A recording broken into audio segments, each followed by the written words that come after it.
orgulhosamente tenho a honra de anunciar o nosso primeiro GPS do Orgulho. Vocês estão bem? Eu estou bem. Sejam bem-vindos todo mundo. Hoje a gente vai estar começando esse projeto que chama GPS do Orgulho, onde a gente vai fazer um caminho pela vida de várias pessoas super especiais, super queridas, e elas vão contar um pouquinho pra gente como elas foram de um lugar de vergonha para um lugar de orgulho. Fica aqui comigo que você vai aprender hoje sobre a vida de um cara que é um cara incrível, que é o Fábio, do Masculinidade Saudável, que tá chegando aqui. Deixa eu ver se ele já tá por aqui pra... Deixa eu falar. Chegou! Coloquei visualizar, mas não sei se aceitei. Aceitei agora. Entrar ao vivo. Aê! Boa Fala, meu noite! querido! E Tudo aí, bem? lindão? Boa noite, Ai, que gente. bom ter você aqui! Eu que A gente agradeço o estava convite. devendo uma live, mais uma live juntos, né? A última faz tanto tempo já, foi antes da pandemia. E a última, eu lembro uma coisa que foi muito simbólica para mim. Tinha um amigo que ele é psicanalista e ele me escreveu depois e falou: aquela live com o Caio bugou a minha cabeça. Incrível. Olha, para um psicanalista ficar bugado, é que a live foi boa. Depois vocês correm lá na página do Fábio para ver a live. Foi incrível mesmo.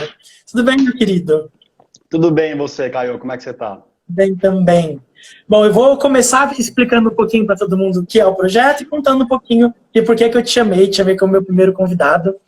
Bom, o GPS do Orgulho, pessoal, é uma experiência eu estou chamando várias pessoas que eu acredito que tem algo para dizer sobre essa experiência de ter orgulho de si mesma, para ajudar você que está em casa, querendo sair dos lugares de vergonha, caminhando com uma aceitação, a poder se aceitar e a poder viver uma experiência de autenticidade de você mesmo. Bom, o Fábio é meu primeiro convidado. O Fábio trabalha com... O nome do Instagram do Fábio é Masculinidade Saudável, mas ele não trabalha com masculinidade saudável, ele trabalha com masculinidade tóxica. Ele pega aquele povo que está todo cagado e ajuda esse povo que está todo cagado a quê? A melhorar, a sair de um lugar de vergonha e ir para um lugar de orgulho.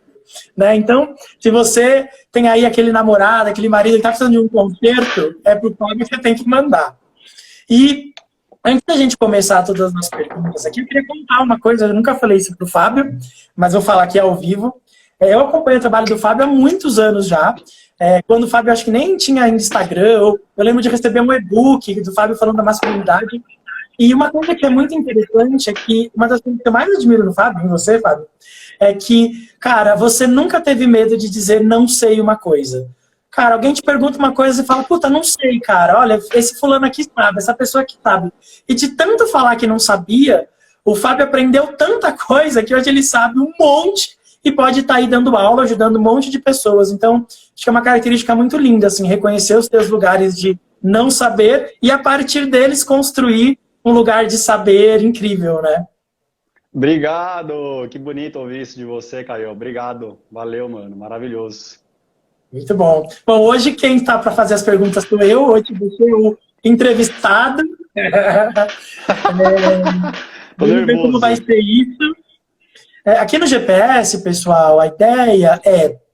Eu vou fazer sempre... A ideia é fazer basicamente sempre as mesmas perguntas para todos os convidados que passarem aqui, porque a ideia é a gente aprender como cada um seguiu a sua trajetória para a gente ir pegando dicas, porque não tem jeito, né? A trajetória de orgulho é muito individual, não dá para fazer receita de bolo.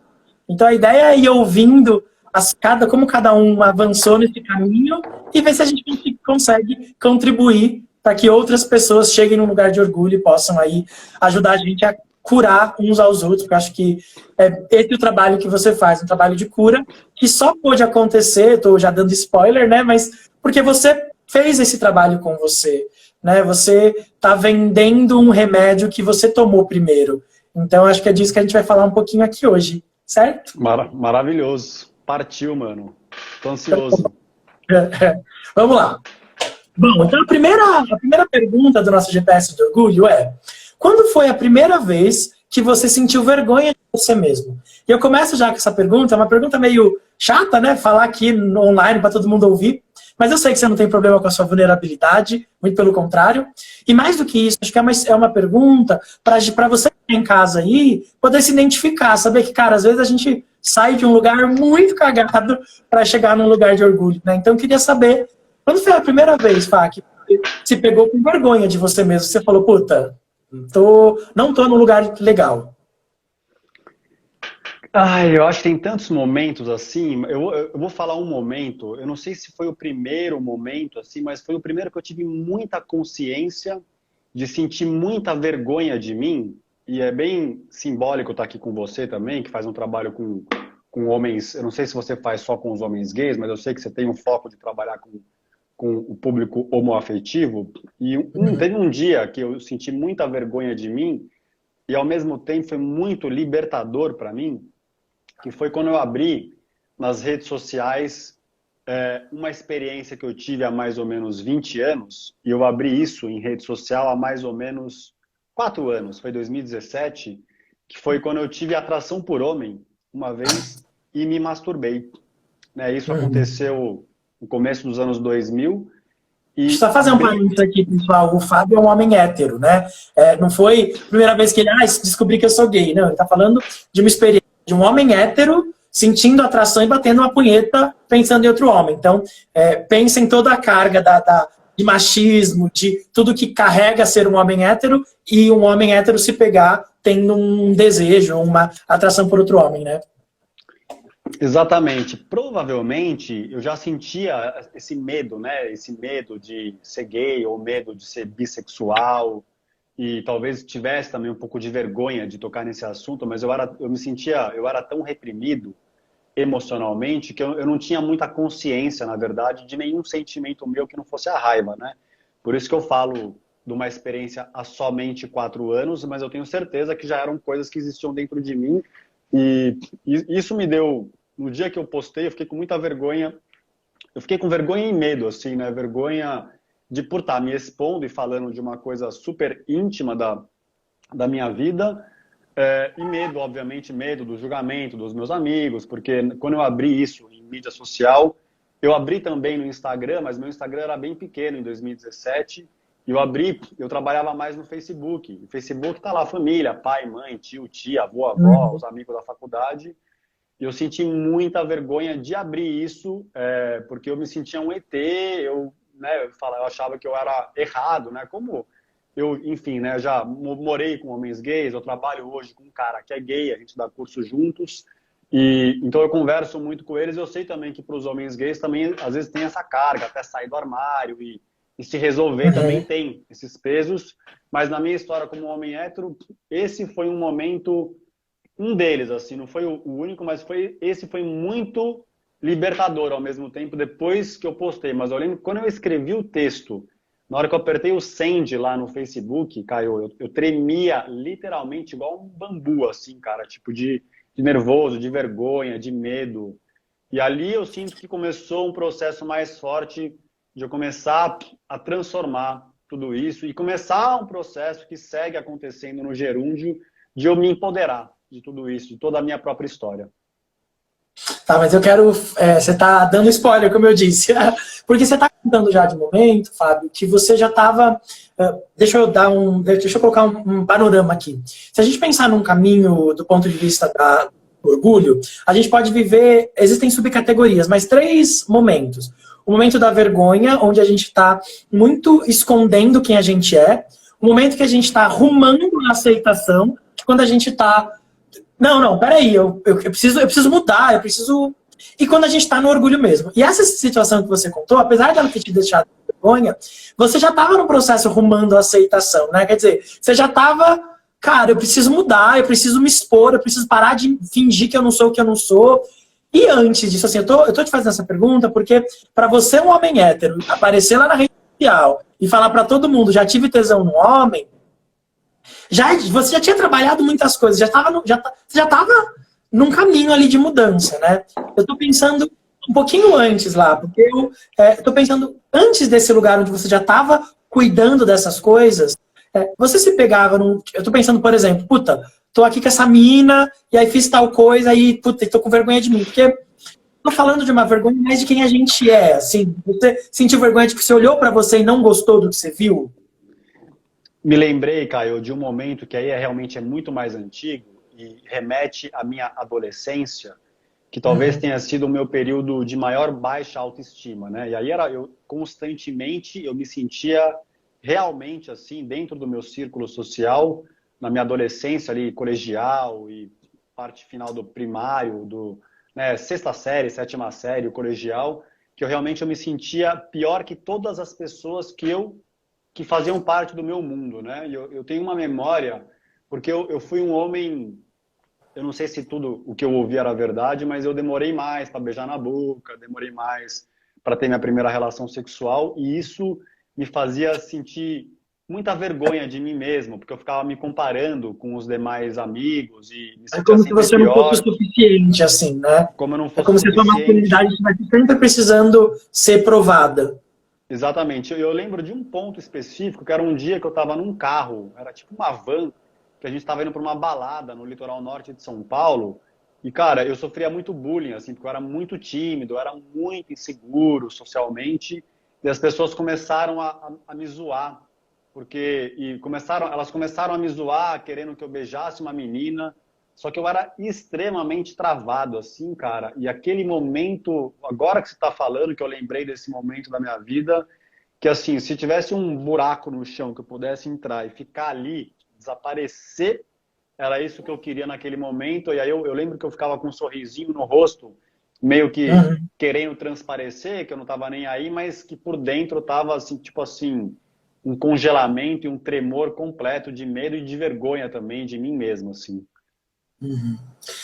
Tá, e aí você vive essa experiência puta, tem uma coisa errada aqui, e aí eu vou avançar aqui e você faz como eu imagino que a maioria dos homens héteros faz, né? Engole a vergonha, engole a sensação de ter uma coisa errada e olha em volta e pensa como que eu me encaixo, né? Bom, eu vou ter que entrar na lógica do que esperam de mim, senão eu vou perder o grupo. Enfim, aí todo mundo conhece a história, a gente vai virando machista, preconceituoso, babaca, homofóbico, outras coisas.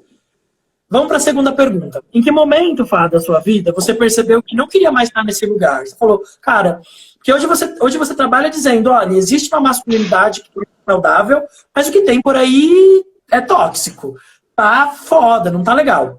Em que momento que você percebeu que você não queria mais ser esse homem tóxico, esse homem... Teve um momento, assim, teve um divisor de águas para você ou foi acontecendo? Como foi teu processo de decidir que você não queria mais estar num lugar nocivo, de vergonha, e queria mudar e fazer diferente? Caio, teve alguns divisores de águas muito próximos que aconteceram, acho que no ano de 2016 e que se relacionam muito com o momento que eu comecei a perceber o quanto que a sociedade machista e o sistema do patriarcal fazia mal para mim mesmo, né? Então, eu estava lá em 2016 com 37 anos, eu já estava num caminho de busca por espiritualidade, autoconhecimento há 7 anos nessa época. Eu era bem olhado por amigos e amigas como alguém que eu vivia com um sorriso no rosto. E aí, o que me fez assim falar, cara, eu estou doente? Primeiro, ideação suicida, que até 2018 fez parte da minha vida com frequência, assim, mas em 2016 era mais forte ainda. Esse foi um ponto. Um outro ponto, as minhas questões da minha sexualidade, eu tinha muita ejaculação precoce, eu era viciado em pornografia, e uma coisa que me doía muito, e isso eu também tinha vergonha assim de mim, de falar sobre isso, que eram as fantasias sexuais com relação sem consentimento. Que isso era uma dor profunda que eu carregava, e naquele momento eu comecei a me sentir um câncer, assim. Eu falava, cara, tipo, eu sou um erro no sistema, né, nesse sistema humano, eu sou errado, porque, especialmente pela questão dessas fantasias sexuais, eu realmente, cara, eu que cresci com 3 irmãs, com uma mãe presente, um pai ausente, né, isso me doía demais, e eu sempre tive o sonho de ser pai de uma menina, né, e hoje eu e minha companheira estamos grávidos, são gêmeos, parece que é um casal, mas não sei, nem sei se vai vir a menina, não sei se é casal mesmo, mas eu sempre nutri o sonho de ser pai de uma menina. E aí, cara, ali foi mais um ponto, talvez o mais forte que eu falei. Eu não quero passar toda essa carga para frente. Então eu vou começar a buscar ajuda para que um dia que eu for pai, não só pai, mas por mim mesmo também, né? Porque eu queria também ter relacionamento onde eu não ficasse pensando em trair, né? Onde eu não ficasse escondido vendo filmes adultos e me masturbando pensando em outras mulheres e com ejaculação precoce e explosivo pra caramba, porque eu era extremamente explosivo e a parte do explosivo também, cara, porque era um desespero, assim, real, assim, era um relacionamento atrás do outro que de repente eu virava a chave, assim, e eu descompensava mesmo verbalmente e era extremamente agressivo, muito, muito, muito agressivo. Então E esses pontos, sempre eles depois foram... que você vivia essas experiências, imagino que a tua sensação de vergonha em relação a si mesmo se aprofundava, né? Ela se aprofundava, mas nessa época, aí é que entra, né? Porque eu me anestesiava muito, nesse momento ainda era muito com maconha, eu já não estava usando remédios, que eu parei de tomar remédios em 2014, que eu tive alta com meu psiquiatra, mas aí eu continuei fumando maconha, e eu fumava, e assim, eu não fumava eu fumava um atrás do outro. Então eu fumava um e outro e outro e outro, e eu fumava Eu maconha não sabia assim. nem a conta, né, Fá? Puta, fumava maconha mesmo. Eu acordava às vezes na madrugada para fumar, mas o meu padrão era fumar um. Acordava normal, eu fumava um, aí mais um antes do almoço, enfim, eu ficava fumando para não ter que lidar com toda essa sombra, né, que ainda está em mim, mas que hoje em dia eu estou mais consciente, porque eu tenho olhado para ela e tô nesse gerúndio de estar mais em paz, oscilando, né, oscilando, mas de estar mais em paz com tudo isso. Ô, Fá, eu tenho uma memória comigo, que eu vou dividir daqui a pouco, de uma coisa que a gente viveu junto, não sei nem se você lembra, mas eu vou dividir daqui a pouco, mas porque eu quero te fazer a pergunta e depois que eu responder eu quero falar. Eu queria te fazer a próxima pergunta, que é assim, tem alguma atitude que foi difícil de tomar nesse processo, que você falou, não, eu preciso fazer isso, porque se eu não fizer isso eu vou continuar para sempre nesse ciclo, eu vou continuar sempre... Teve alguma atitude, algo prático, assim, que você decidiu fazer e que, a partir dessa decisão, que foi difícil de tomar, mas que você conseguiu perceber que ali você começou a mudar? Quer dizer, teve alguma atitude prática de sair desse lugar de vergonha, começar a ir para um lugar mais saudável nas suas coisas? Assim, você consegue pensar em alguma decisão? Porque muita gente pensa que a mudança vai acontecer, você decide mudar e pronto, mas tem uma atitude ali, né? Tem alguma coisa que você pensou, não, eu vou ter essa atitude aqui que é muito difícil e ela depois se converteu e ajudar você nesse processo de mudança? Teve algumas, e talvez a mais importante, Caio, foi quando eu comecei a assumir toda essa carga, não somente para mim, mas para as pessoas com quem eu convivo, inclusive com mulheres que eu me relacionei, com a mulher que eu me relaciono hoje, e também quando eu comecei a expor isso em rede social, porque quando eu comecei a expor em rede social, eu não tinha dinheiro para fazer terapia. E eu estava realmente, eu estava desesperado, né, para conseguir ficar mais leve. E obviamente que eu não acho que falar as coisas em rede social é a cura suprema, mas no meu caso trouxe realmente muita libertação. E eu vou falar o porquê. Um ponto assim, né? Tipo, eu tinha muito medo de falar de várias coisas, tipo de falar quando eu tive atração por homem e dos meus medos e de pornografia, de vários assuntos que eu já abri nas redes sociais. E a partir do momento que eu abri, não é que resolve 100% e tô lá iluminado, não. Mas pelo menos o medo de ser julgado acabou. Porque se quem vai julgar, julgou. Quem é para saber já sabe. As pessoas com quem eu convivo, da minha família, todo mundo já sabe das minhas questões. Então comecei a ficar mais leve. Então esse lance de começar a falar e começar a expor, para mim foi talvez o principal turning point, assim, para eu começar a me sentir mais leve com toda essa carga. Deixa eu contar, então, uma coisa que tem a ver com isso. Tem duas coisas. Assim. Primeiro, o input da psicologia disso é que quando você pega aquilo que você mais tem medo que descubram, né? Porque se descobrirem isso, vão embora. E aí a gente revela, bom, algumas pessoas realmente vão embora, mas que não tem mais o que descobrir. É tipo, cara, eu apareço numa rede social e digo, já tive tesão por homem, ou já tive fantasia de estuprar uma mulher. Cara, e a gente pensa, agora já era, agora eu vou morrer, ser cancelado. As pessoas que ficam do nosso lado, além de enxergarem quem a gente é, elas estão topando construir com a gente. E eu queria contar uma coisa para você, Fábio. Uns 3, 4 anos atrás, sei lá, um dia a gente fez alguma coisa A gente nem tinha trabalhado junto ainda, acho que o Luiz tinha convidado a gente para um evento, eu não sei o que era, e a gente se falou.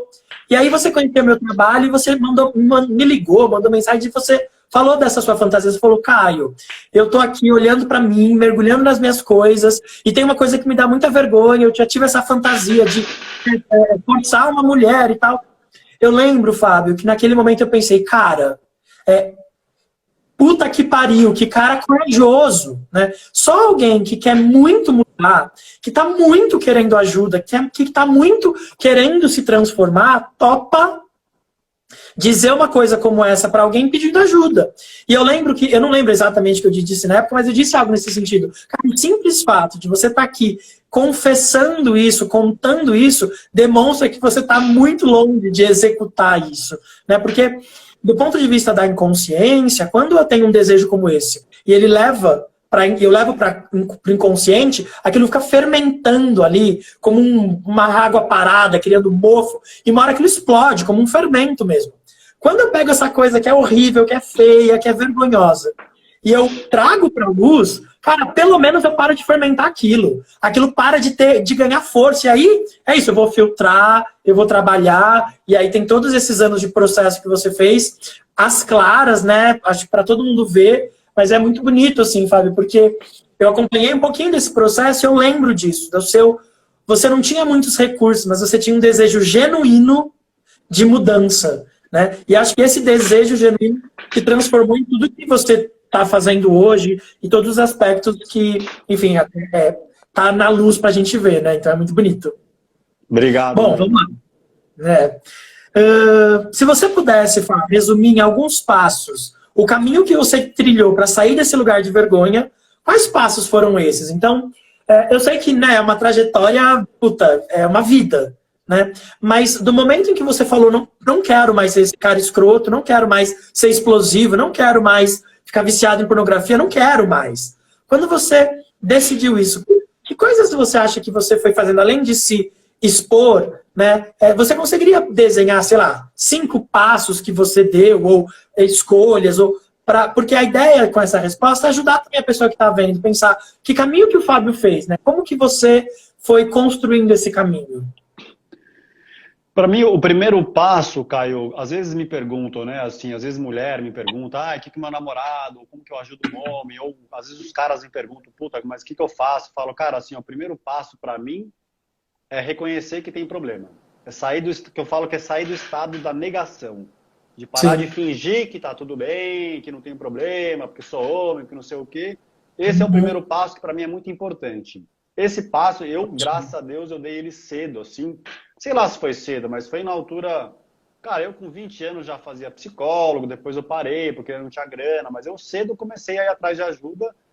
E depois, o segundo passo, que para mim é o mais importante, não sei se é o mais, mas os dois são muito, né? O primeiro é reconhecer e o segundo é ir atrás de ajuda. Eu fui atrás de ajuda tanto através da psicologia, que eu adoro a psicologia, né? Eu falo às vezes em live que eu não me formei psicólogo por pressão familiar, mas era a minha vontade na época. Então eu gosto demais da psicologia, não sou um grande entendedor, obviamente. E aí o meu caminho acabou sendo mais através de cursos de autoconhecimento, com a pegada da espiritualidade, cursos de meditação, de respiração, que foi realmente assim as coisas que nesses últimos 12 anos vem transformando a minha vida. É buscar ajuda. Hoje eu faço terapia, né, é uma terapia em grupo que eu faço, de uma linha chamada Pathwork, eu não sei se você conhece, mas eu acho que assim, para mim eu vejo esses 2 passos só, sabe? É reconhecer e depois ir atrás da ajuda que faz sentido para cada um. Porque acho que deixa eu comentar, porque acho que, Fábio, 2 coisas. Primeiro, reconhecer.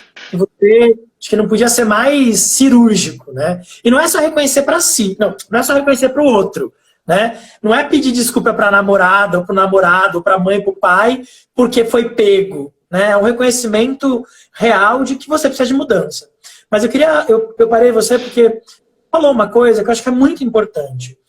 O caminho que cada um trilha não é o mesmo, né? Então, pode ser que uma terapia, sei lá, cognitivo-comportamental mudou a minha vida, mas que para o outro não vai fazer nossa, não vai ajudar ele em nada. Pode ser que para um cara, o cara vai para meditação e ele fala, mano, como que eu vivi tanto tempo sem meditar? E para o outro, meditação é uma merda, ele precisa ir para luta, para porrada, sei lá. Tem um cara que busca um processo mais religioso, tem o outro que vai para um processo mais espiritual, tem um outro que vai para a natureza, vai fazer esporte. Esse sou eu, assim, eu sou o cara que me conecto a partir do meu corpo, né? Mas acho que o que você fala, Fábio, é muito importante, porque depois que a gente reconhece, acho que tem um processo de busca. E essa busca não é assertiva, não é assim, né? Ah, não, eu vou ler esse livro e agora tudo mudou. Eu vou ver essa live, eu preciso me interessar por descobrir qual é o meu caminho, né? Porque você você trilhou um caminho longo, não foram 3 passos, né? Você tá, esse segundo passo, que é buscar ajuda, no seu caso, dura já 12 anos. Então, assim, é um processo de comprometer-se com o desejo de ajuda, né? É tipo, tem que querer mudar da boca para dentro. Porque às vezes eu vejo que tem... eu vou falar de homens porque eu trabalho com homens, eu não acho que é só para homens isso, mas que às vezes tem homem que às vezes tem de vez em quando eu recebo mensagem de mulher assim, porque meu namorado é machista e não sei o que, eu falo, amiga, quem quer mudar? É ele ou é você que quer que ele mude? Se for só você, não vai resolver. O cara tem que querer mudar e ele tem que querer mudar da boca para dentro. E querer por mudar ele, da boca, né? e querer mudar da boca para dentro é igual você falou, Caio. Não é prometer que vai mudar, não. Tem que ir atrás de ajuda. Seja com a espiritualidade, com a religião, com a psicologia. Você sabe que de vez em quando eu te marco. De vez em quando eu recebo mensagem de homens e mulheres que falam, eu estou atrás de um psicólogo. Eu vou lá e indico você. Você sabe, até porque você está atendendo um cara que eu indiquei, pelo menos um, que é um cara que eu gosto muito. Mas vira e mexe, eu indico você nos stories, que alguém pergunta lá, psicólogo, e eu sempre indico você, porque eu sou fã do seu trabalho também, entendeu? Então, caminho para mim, assim, hoje tem muita ferramenta, tanto na psicologia, vai ter várias linhas da psicologia, fenomenologia, Jung, Freud, Lacan. Cara, tem um mundo aí da psicologia, e o mundo das terapias alternativas, holísticas, cara, tem ferramenta a dar com pau. É querer mudar. E não são excludentes, né, Fá? Tem isso ainda. Além de ter tudo isso de ferramenta, você pode usar várias ferramentas ao mesmo tempo. Agora, tem que pegar a ferramenta, né? Porque o martelo não vai se martelar sozinho, a chave de fenda não vai se rodar sozinho. Eu acho que aí, cara, se você não se responsabilizar pelo seu processo de mudança, e você não estiver disposto a investir, e não é só investir tempo, é tempo, dinheiro, energia, coragem, disposição, você tem que estar disposto, né? Exatamente, tem que ir atrás, tem que fazer. E uma coisa que eu falo que casa com a tua frase, que eu falo às vezes para os homens, né? Porque eu falo muito das dores dos homens no meu Instagram, para mostrar o que o sistema faz mal para o homem também, porque os homens realmente começam a perceber que foi o meu caminho. E aí eu falo, para não parecer que eu estou querendo vitimizar o homem, eu falo, manos, vamos lembrar de uma coisa, a gente não tem culpa que a gente foi mal criado, no sentido de criação machista, homofóbica, misógina e sexista e tal, a gente não tem culpa, né? A gente infelizmente recebeu essa carga. Agora, a responsabilidade pela mudança é minha. A minha mudança só eu vou fazer. Vou fazer, por exemplo, quando eu for num Caio da vida, quando eu for em algum curso, quando eu investir meu tempo, quando eu investir meu dinheiro, e aí beleza, vou receber a ajuda do Caio, vou receber, mas sou eu que estou me movimentando. Então, nesse sentido, para mim, é esse processo de a gente sair do lugar de vitimismo, de negação e se responsabilizar pela nossa transformação. É isso. Tá, mais uma pergunta. Essa é uma pergunta importante. Você está no seu processo de mudança há bastante tempo, olhando para você, mergulhando nesses processos, mexendo mesmo, e você deu muitos passos para frente, né? Em algum momento, você se pegou com medo, com receio, tipo, tô retornando, dei um passo para trás, tô sentindo vergonha de mim, ou tive uma atitude machista, E como você lidou quando isso aconteceu? E deixa eu contar o racional por trás dessa pergunta. Às vezes as pessoas acham que o processo de mudança é linear, né? Você sai daqui, sei lá, eu tenho visto em masturbação. Eu vou sair daqui, vou prometer que nunca mais vou me masturbar, eu me masturbava todo dia, depois eu passo a masturbar um pouquinho menos e depois eu não me masturbo nunca mais. E é muito o oposto disso, né? Você para e um dia você se masturba pra caralho e aí você vive, sei lá, um processo de idas e vindas. Então, queria saber se isso aconteceu com você. Se o seu processo foi linear ou se você teve voltas nesse processo de desenvolver mais orgulho de ser quem você é. Eu acompanho um monge, que é um cara que é um engenheiro de formação, e ele falou uma coisa para mim que resume isso que você está falando, que é o que eu sempre acreditei. Esse processo de evolução, de autoconhecimento, é uma senoide. Vai tendo altos e baixos. Eu não conheço ninguém que ficou só numa crescente linear. É uma crescente, mas tem altos e baixos. Então, eu em vários momentos, onde nesses 12 anos, Caio, várias vezes eu fui parar em fundo de poço. Que poderia falar que era momento de depressão, onde eu estava completamente sem energia, completamente triste, angustiado, e é uma coisa que de vez em quando ainda me aparece. Hoje em dia aparece menos, e quando aparece, aparece mais rápido. O que eu faço? Eu vou de novo, eu vou atrás de ajuda. Eu estou fazendo terapia, eu comecei a fazer terapia há 2 meses, porque eu percebo que eu tenho ajuda, que eu preciso de ajuda para lidar ainda com o impulso de raiva. Porque eu não explodo mais, mas quando eu sinto raiva, eu tendo a ir para um lugar de muita frieza, né? E aí isso machuca a minha companheira. Então eu estou buscando ajuda para conseguir virar essa chave da frieza e perceber que por trás da raiva tem lá uma mágoa, uma dor, uma tristeza, alguma coisa que eu não estou conseguindo ainda perceber, mas para virar essa chave. Então eu sigo tendo altos e baixos, né? Eu ando num período que tem sido bom, mas dentro desse período tem altos e baixos. Eu não sei se dá para não ser assim. Vocês percebem que bonito a fala do Fábio? Porque, Fábio, você tem uma coisa que é muito... Já falei disso no começo na live, mas você não fala como um pastor, enfim, não quero falar mais de pastor, mas como um líder religioso. Eu cheguei e você diz, olha, cara, tô fazendo terapia faz 2 meses, porque eu hoje tô olhando para coisas. E eu acho que uma das coisas que faz com que você seja um cara que tem orgulho de você é porque você fez um compromisso com a verdade do teu processo e você continua na verdade. Você não é o cara que fala, olha, não tenho mais questões. Eu posso me orgulhar porque eu tenho questões, mas eu não tenho mais medo das minhas questões. Eu tô olhando para elas e se aparecerem outras, eu vou olhar para as outras, né? E acho que isso é muito bonito, assim, que, voltando lá na pergunta dos passos, você não falou isso como um passo, mas eu vou apontar, eu acho que um dos passos que, acompanhando o teu trabalho, eu vejo muito de perto você fez um compromisso real com a verdade e você não abandona. Você podia estar aqui usando essa live só para dizer o quanto você mudou e melhorou e é maravilhoso e esconder essa parte, esconder a parte que você ainda está trabalhando. E olha que a disponibilidade de chegar aqui e falar, galera, ainda hoje, 2021, eu estou lidando com raiva. Então, eu acho que essa é uma coisa para todo mundo olhar, que o processo de orgulho não é um processo que a gente toma uma decisão, faz ali, acaba e pronto. Ele é um compromisso para a vida, né? De eu vou ficar nesse lugar iluminado, e não no sentido de iluminação, de virar um Deus, mas de não vou levar para a escuridão as minhas fragilidades. Eu vou deixá-las na luz, porque na luz eu consigo fazer alguma coisa. Inclusive, ter orgulho de quem eu sou. Porque eu tenho uma questão com a raiva, mas eu não sou a raiva. Eu tenho a questão com o meu passado, mas eu não sou o meu passado. Né? Eu tenho uma questão com os meus medos, mas eu não sou meus medos. E aí, você trazendo para a luz, você consegue, inclusive, separar uma coisa da outra. Né? Então, assim, é lindo ver o teu processo, Fábio. Assim, é muito, muito bonito. Enfim, espero que vocês estejam ficando inspirados aí, porque essa é a ideia. Vamos lá, mais uma pergunta. E aí, para você, Fá, o que é viver com orgulho? O que é viver com orgulho de si mesmo? O que é isso? Pensando que a gente está fazendo aqui um GPS para a gente chegar nesse lugar, de viver com orgulho da gente. O que é para você viver com orgulho de você mesmo? Amigo, que perguntinha difícil essa. O que é viver com orgulho de mim? Eu acho que, vou falar da minha experiência, eu tenho orgulho de mim, disso que você falou agora.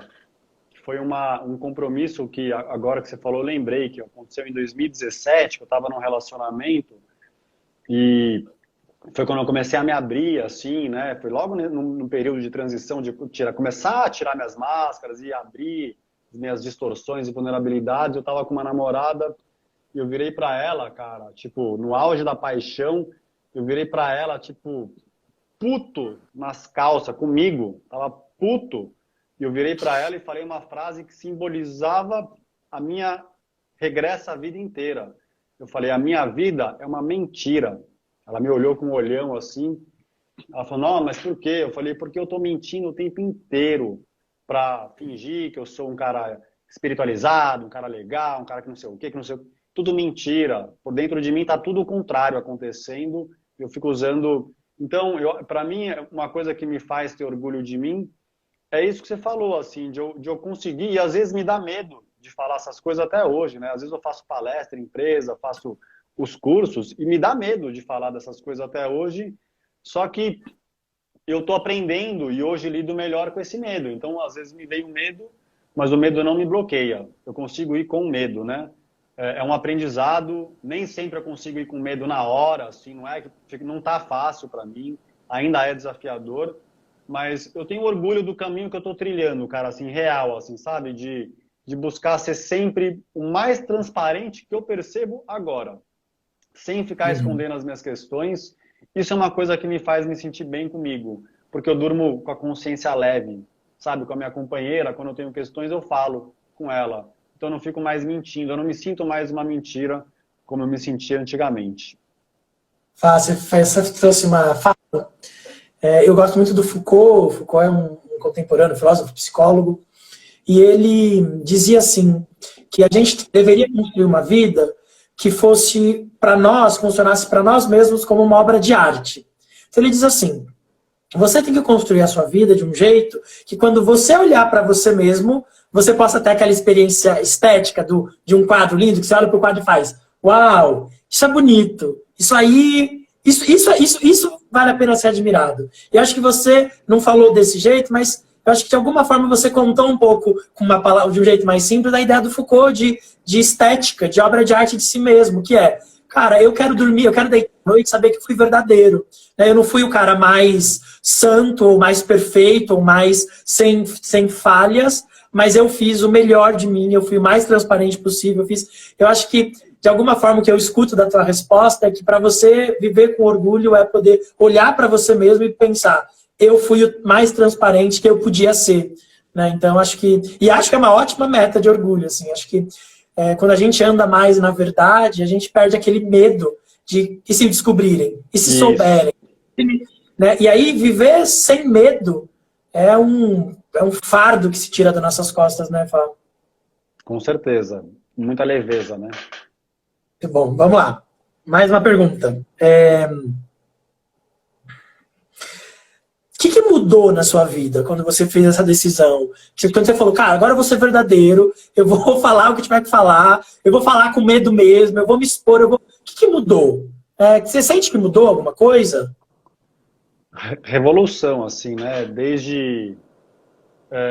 primeiro, assim, eu comecei a conseguir construir relacionamentos com profundidade, tanto com amigos, tanto com amigas. Obviamente que eu não sou um cara que fico me abrindo com todo mundo, porque nem dá tempo, né? Tipo, a vida... Mas eu hoje tenho uma relação muito mais profunda com a minha família. Minhas irmãs me conhecem de um jeito que elas não me conheciam. Minha mãe, com os amigos mais próximos. Mudou questões da minha sexualidade, né? Eu não consumo mais pornografia há 5 anos. Tive 4 nesse período, mas foram 4 pontuais recaídas em 5 anos. Eu me sinto realmente livre. Não sei como é que vai ser amanhã. Não faço voto de que nunca mais vou usar pornografia. Não vou ter esse compromisso, porque vira um peso, mas eu estou firmado no propósito de não usar mais. Cara, relacionamento amoroso. Uma revolução, porque consigo hoje sustentar a eros, né? Sustentar uma libido que antigamente eu não conseguia, porque exatamente porque eu ficava escondendo tudo dentro de mim. Eu não sei como que... Gastava tanta energia escondendo que não sobrava energia para trepar, né? É literalmente isso. Você gasta tanta energia tentando tapar os buracos que quando você chegar no final do dia não tem energia para se conectar com o outro, né? E é uma coisa que você falou, e eu falo com outras palavras, mas é a mesma coisa que eu começo a sair do looping mental, tipo, desde ejaculação precoce, desde quando eu tive momentos de baixa libido, desde o consumo da pornografia. Quando eu comecei a falar, porque eu vivia com medo, eu vivia com medo de alguém descobrir que eu consumia pornografia. Eu vivia com medo de ter ejaculação precoce e quase sempre tinha. Eu vivia com medo quando eu ficava sem libido. E quando eu falo, puta, meu, eu tô com medo porque eu tô sem libido, eu tô com medo porque eu tenho ejaculação precoce, isso me deixa inseguro. Então, quando eu falo, eu vou saindo desses loopings e, ao mesmo tempo, vai querendo mais conexão. Porque eu não fico só querendo mostrar o meu lado luz, né? O meu lado legal, o meu lado... Não, eu tô buscando me mostrar por inteiro, luz e sombra, né? Então, isso me traz muita profundidade e, ao mesmo tempo, no campo das amizades com homens, uma coisa que foi muito boa para o trabalho que eu faço, porque é um trabalho que está público, eu não convivo mais com grupos tóxicos e onde eu convivo não tem mais piadas racistas, piadas misóginas, piadas homofóbicas. Então, eu sinto que os meus amigos também, que eles em algum lugar, eles refletem sobre o meu trabalho. Então, o meu círculo de amizade antigo, que não é um círculo que busca autoconhecimento, espiritualidade, mas quando eu estou com eles, eu sinto que também eles, pelo menos, eles se controlam para não fazer coisas que eles sabem que eu não vou gostar. Então, para mim é muito bom. Você antes contaminava e agora você faz o oposto, né? Você produz mudança à tua volta. É muito bonito isso. Fá, essa pergunta é uma pergunta mais... Tem alguma coisa que antes você sentia vergonha e que hoje você tem orgulho?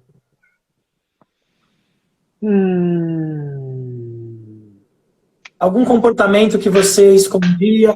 Eu sei uma coisa que eu acho que você tinha vergonha e hoje você tem orgulho. Posso falar? Pode. Não sei se era, mas eu acho que antes você escondia a tua sensibilidade e hoje você tem um puto orgulho do teu choro, da tua fragilidade. Acho que tem isso?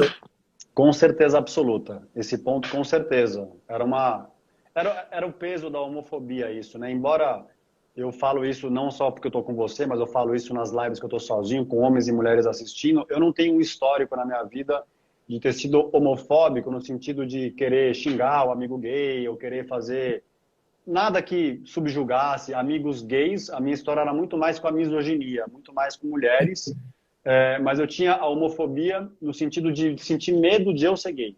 Essa homofobia eu carregava, ou de eu ser bissexual, que estava muito relacionada porque eu sempre me senti muito sensível e aprendi que não era coisa de homem, né, toda a construção. Então estava lá naquele looping mental dentro de mim, será que eu sou gay, será que eu não sou? E hoje em dia eu venho trabalhando, né, para conseguir expressar cada vez mais a minha sensibilidade, e hoje eu percebo que ela vem deixando de ser um fardo e está se transformando e vem sendo cada vez mais um dom para mim mesmo, para o meu trabalho, para quem aparece na minha vida, porque sensibilidade para mim é uma coisa, hoje eu vejo como uma coisa realmente maravilhosa e que traz vida mesmo, uma vida diferente para quem se permite expressá-la.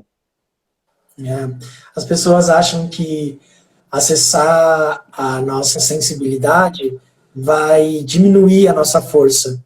E eu tenho aprendido na minha experiência clínica, e com os grupos, e com os amigos que eu troco, que é como se a sensibilidade, ela fosse, além dela não tirar a força, ela fosse um catalisador, assim, é como botar fogo em gasolina, assim, parece que a sensibilidade, ela potencializa nossa força num lugar, tem coisas que a gente só consegue dizer, coisas vergonhosas, ou coisas difíceis, ou coisas quando a gente está diante da nossa sensibilidade. Tem decisões que a gente só consegue tomar diante da nossa sensibilidade. E tem coisas práticas que a gente só consegue produzir. Tem ideias, tem coisas que são, inclusive, raras, assim, coisas que a gente não encontra, ideias maravilhosas, coisas assim, que a gente só consegue produzir diante da nossa sensibilidade. O dia que os homens não gay, hétero, cis, trans, o dia que os homens aprenderem a potência que é a sensibilidade, a gente vai ter um monte de Fábios por aí. Porque você é uma potência, né, Fá? E eu acho que as pessoas olham e veem como que esse cara, que não é psicólogo, consegue ser terapeuta de tanta gente, ajudar tanta gente. Porque você está diante da tua potência. E essa potência nasce da tua sensibilidade. A tua sensibilidade fez você uma dinamite. Né? E eu acho que é algo que as pessoas precisam se atentar. Enquanto você fugir da sua sensibilidade, você vai estar deixando de acessar um lugar de muita força, de muita potência. Potência sexual, criativa, enfim, todo tipo de potência, né?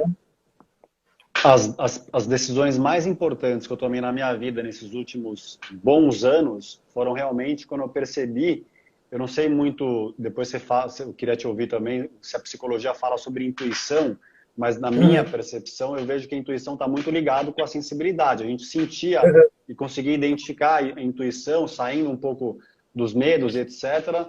E eu realmente, na minha infância, eu tinha uma intuição muito forte, aí ela se perdeu aí no meio do caminho, de repressão, de drogas, e aí comecei de novo esse processo de limpeza e tal, e de uns anos para cá ela tem ficado bem forte, assim, de novo. Eu tomei realmente decisões na minha vida que eram, assim, mentalmente, eram a maior loucura do planeta, como, por exemplo, fazer o trabalho que eu faço, que eu comecei a fazer sem dinheiro, sem ser psicólogo, sem ter rede, mas eu sentia com uma força dentro de mim gigantesca que era isso que eu vim fazer na minha vida. O que eu vou fazer isso há 5 anos, né? Não tinha Instagram grande, nada. Não tinha nada de dinheiro guardado, gente. Foi uma loucura, assim. Não tive apoio da família, porque eu era do mundo corporativo, ganhava bem, mas não guardei dinheiro.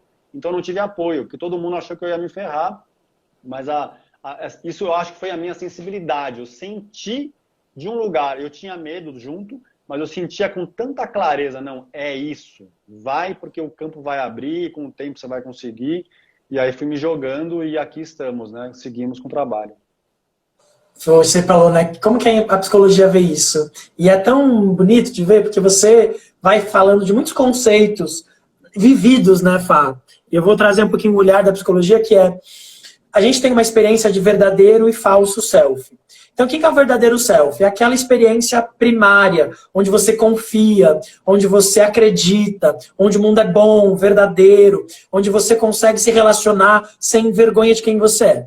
O que é o falso self? É quando o teu entorno começa a falhar, o pai, a mãe, os amigos, exigir coisas de você que não é quem você é. O que você começa a fazer? Você começa a produzir uma armadura, né? Você começa, o que a gente vai chamar na psicologia, a produzir mecanismos de defesa.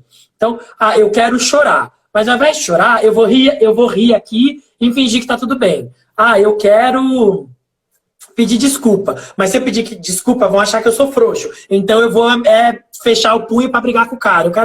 E aí a gente vai construindo esse monte de mecanismos de defesa. Eu entro em negação, eu vou construindo mecanismos de defesa. E aí isso que você chama de intuição, eu acho que a gente na psicologia talvez chamaria de ouvir esse verdadeiro eu, esse eu mais essencial, né? Essa voz que fala contra as nossas defesas, né? Que diz, não, cara, não vai lá contratar uma garota de programa, um garoto de programa porque você tá triste. Chama um amigo e chora. Não, cara, não vai se masturbar pela 10ª vez até o teu pau ficar roído lá, todo cagado, porque você tá triste, ou porque você tá com raiva, né? Tenha coragem de dizer pro teu chefe que não tá dando, sei lá eu. Então, esse lugar de intuição, né, olhando para um viés mais psicológico, eu acho que de alguma forma, você conta que você foi entendendo que havia um Fábio verdadeiro, um Fábio mais integral, um Fábio menos defendido, que podia se sobressair, que podia avançar para além dessas defesas, desses mecanismos todos. Então, claro que do ponto de vista da massa, massificado, cara, imagina, você vai largar o emprego que você ganha bem, que você ganha dinheiro, que você... Mas esse é o falso self, que está projetado para fora. O que esperam de mim? Eu tenho que ter dinheiro? Eu tenho que ter profissão? Eu tenho que ter um corpo bombado? Eu tenho que ter... Né? E aí isso está projetado para fora. Quando a gente retorna para dentro, a gente encontra uma experiência mais original que vai... Não é como uma voz, sei lá, que diz, faça isso, mas é uma bússola, né? Que você faz, não é por aqui. E aí aquilo que você falou, né? É para dentro. Então, a gente tem esse verdadeiro eu. O Winnicott dizia assim, é um prazer se esconder, mas é um terror não ser encontrado. Então, a gente gosta, a gente precisa se defender, mas mais do que isso, a gente precisa se encontrar. Encontrar essa experiência de verdadeiro eu e começar a dar ouvidos a ela. Né? Porque isso também é treino, né, Fá? Aprender a ouvir para além das nossas defesas, para além das nossas racionalizações. Não, 2 mais 2 é 4. Mas a vida não é uma experiência racional. É muito além disso. Porque às vezes a conta está toda fechada e a gente está infeliz. né? Quantas pessoas chegam nos consultórios e nos grupos, nos nossos grupos, e falam: eu ganho bem, eu sou super bem sucedido profissionalmente, eu tenho um namorado lindo, eu tenho uma família que me ama, e eu quero me matar. Por quê? Porque tá tudo projetado para fora, né? A casca tá montadinha, a projeção tá montada. Mas o custo para sustentar essa projeção é a morte ou é a aniquilação de um eu verdadeiro. Ou da nossa própria, como que você chamou de intuição. E quando a gente mata isso, a nossa bússola fica do lado de fora. E aí assim, né?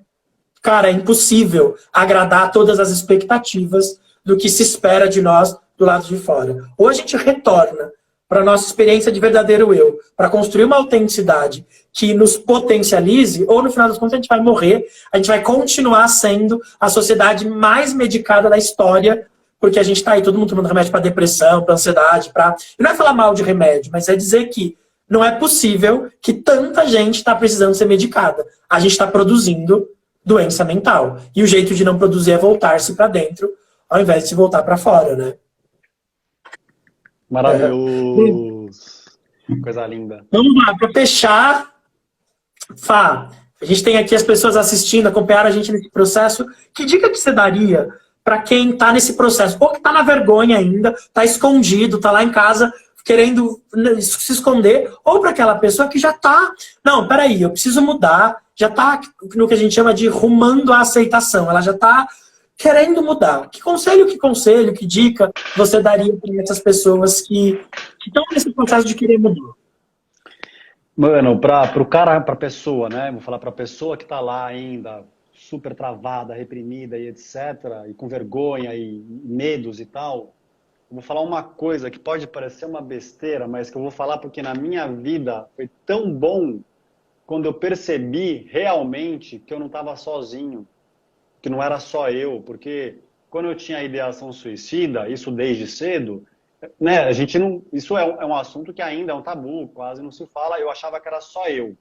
Quando eu tinha as questões com fantasias malucas, com ejaculação, com depressão, com drogas, com tudo, eu achava que era só eu. Então, para você, assim, ó, você não é o problema do mundo. O problema é sistêmico, né? É isso, a gente vive numa sociedade completamente adoecida. Você é um pedacinho desse sistema que está doente.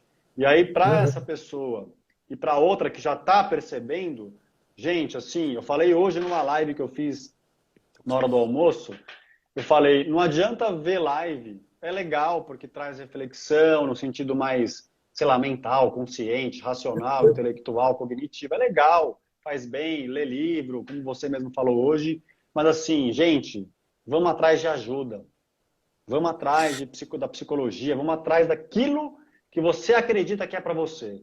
Seja, como o Caio falou, tem um monte de possibilidade, mas vamos atrás de ajuda porque o mundo está precisando de gente feliz, tem muito pouca gente feliz. Então vamos atrás de ajuda, e é o que o Caio falou, a minha vida também começou a melhorar muito quando eu comecei com medo de frustrar mãe, pai, amigos, e de vergonha de ficar sem dinheiro, que eu fiquei sem nada de dinheiro. Realmente passei por vários processos difíceis. Nenhum dos dias, dos perrengues emocionais que eu tive, quando eu fiz a minha transição profissional para trabalhar com o que eu amo, foi mais difícil do que era a minha vida antes, quando eu morava numa cobertura na Vila Madalena, eu tinha um carro blindado, trabalhava, ganhava bem, né? Eu não juntei dinheiro, enfim, fiz um erro estratégico, mas tudo bem, também passou. Mas nenhum dos dias depois, que eu tive momentos muito difíceis, nenhum foi mais difícil do que o anterior. Então, assim, é buscar mesmo o que te faz feliz. Né? A gente vai passar a vida inteira, uma boa parte da vida, né? Não é a vida inteira, mas uma boa parte da vida, a maioria das pessoas vai passar trabalhando. Vamos buscar um trabalho que a gente fique feliz, que não seja um fardo, que a gente não acorde pensando, porque eu era assim, eu acordava e fumava um baseado para ir para o trabalho. Né? Então, enfim, vamos ir, só que tem que ir atrás. Não vai adiantar ficar sentado. Não vai adiantar só ler o livro. Ler o livro é legal pra caramba. Tem um monte de conteúdo maravilhoso. Ver live, tudo legal, mas vamos atrás de ajuda com pessoas especialistas, como o Caio e várias pessoas aí legais para ajudar a gente a sair desses lugares. A mudança não é intelectual, a mudança é uma experiência. Acho que, Fábio, acho que é isso. Não adianta eu ficar aqui aprendendo que eu tenho que, por exemplo, ter um compromisso com a verdade. Eu tenho um grupo de homens gays chamado Gays Conscientes, e o primeiro grupo que a gente fez, eu fiz um exercício de paresia, que é fala franca. E eu falei para eles, olha, uma coisa é você saber que você precisa expor as suas fragilidades à luz. Todo mundo sabe que mentir é um fardo. Outra coisa é você escolher fazer isso. E aí eu convidei os homens no grupo, né? Eu separei eles em pequenos grupos e falei, vamos lá, qual é a sua verdade? Revela aí. O que você tem medo de verdade? Né? O que te dói? O que faz você chorar? Né? Porque homem não chora. O que faz você chorar? O que faz você doer? O que faz você ter medo? E é isso, assim. Não adianta eu assistir a live e aprender que eu preciso mudar. Eu preciso entrar num pacto de mudança comigo mesmo e tá em grupo, né, Fá? Tá com pessoas, tá com gente que escute as minhas confissões, tá? Acho que é isso que você falou. Enquanto você ficar pensando sobre a mudança, você não vai mudar. A mudança acontece na experiência, no teu corpo. Quando você tem dificuldade de receber abraço, você se transforma abraçando. Quando você tem dificuldade de falar a verdade, você se transforma encontrando passos para dizer a verdade. Quando você tem medo de ser rejeitado, você muda enfrentando rejeição. Então, né, entra lá depois na minha bio para saber do Gays Conscientes. O Fábio tem um trabalho lindo com homens que estão lutando com questões de pornografia, de masturbação, de ejaculação precoce. Se você é uma mulher, vi muitas mulheres aqui que tem um marido lutando com isso, manda o Instagram do Fábio para eles. O que não dá é para ficar em casa achando que a mudança vai acontecer. Mudança acontece na experiência e a experiência precisa ser vivida no corpo. No corpo, né? Não na mente. É sempre tão inspirador, né, falar com você. Eu queria te agradecer muito. É lindo ver o teu processo. Eu me inspiro em você. Eu acho que você é um dos homens mais corajosos que eu conheço. É muito bonito ver como você tem liberalidade, assim, como você fala sem tem amarras. É muito bonito, é inspirador. Eu espero mesmo que você continue crescendo aos exponenciais, assim, aos dobros, aos múltiplos, porque o seu trabalho é lindo de ver. E sempre que quiser e puder, estamos aqui para a gente falar dessas coisas, para a gente lançar junto. Eu fico muito feliz que você topou seu primeiro, acho que inaugura com chave de ouro, esse GPS do orgulho. Se você está em casa, está vendo o GPS do orgulho, manda esse vídeo para umas pessoas, tanta gente pode se beneficiar assistindo esse vídeo. Se você não segue o Fábio, vai lá, Masculinidade Saudável. Se você não me segue aqui, Caio Graneiro. Vamos continuar construindo junto. É isso, Fá, últimas palavras, que eu acho que a gente tem mais... Só quero te agradecer, cara. Eu sou um enorme fã, né, do seu trabalho. Te divulgo sempre, falo de você. Falei de você no grupo que eu estou fazendo agora de homens, você nem sabe, né? Mas eu falo do dia que eu te liguei para falar que eu tinha atração por mulher trans. Você deve lembrar que foi uma conversa mais recente. Falei de novo de você porque esse assunto veio à tona. Então, cara, eu adoro você, adoro o seu trabalho. Tudo que você fala, eu fico maravilhado, falo, caralho, é um poço de conhecimento, energia maravilhosa, muito obrigado, estou muito feliz de saber que eu fui o primeiro, estou honrado de saber que eu abri aqui o trabalho com você. E, mano, né, acho que é a segunda live nossa, sempre que você quiser também, é só a gente marcar que vai ser um prazer a gente bater mais papo. Obrigado demais, tamo junto a você e todo mundo que estava aqui com a gente hoje. É isso, pessoal. Espero que isso tenha produzido para vocês uma bússola, um GPS para você chegar mais perto do seu lugar de orgulho. Semana que vem, na terça-feira, tem mais uma live do GPS do Orgulho. Esse mês vão ter 3, os próximos, e tenho marcado com gente muito legal. Eu espero que elas tenham todas a mesma qualidade do que teve a nossa, que foi incrível. Agradeço todo mundo. Vamos produzir orgulho e cura para nós. E é isso. Pá, um beijo. Beijo para todo mundo que assistiu. E até. Tchau, tchau.